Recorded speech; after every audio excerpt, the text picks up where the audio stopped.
हे बघा, इथं मी 2 कारले घेतलेले आहेत आणि ते पूर्ण चिरून घेतलेले आहेत. आणि अशी भाजी करायची आपल्याला की ती कडूही लागणार नाही.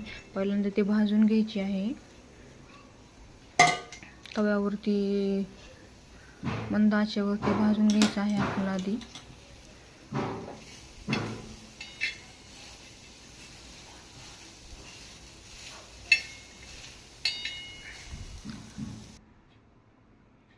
नंतर आपल्या पाण्यामध्ये ते काढून घ्यायचं, गरम पाण्यामध्ये, ते कडक होऊ नये म्हणून.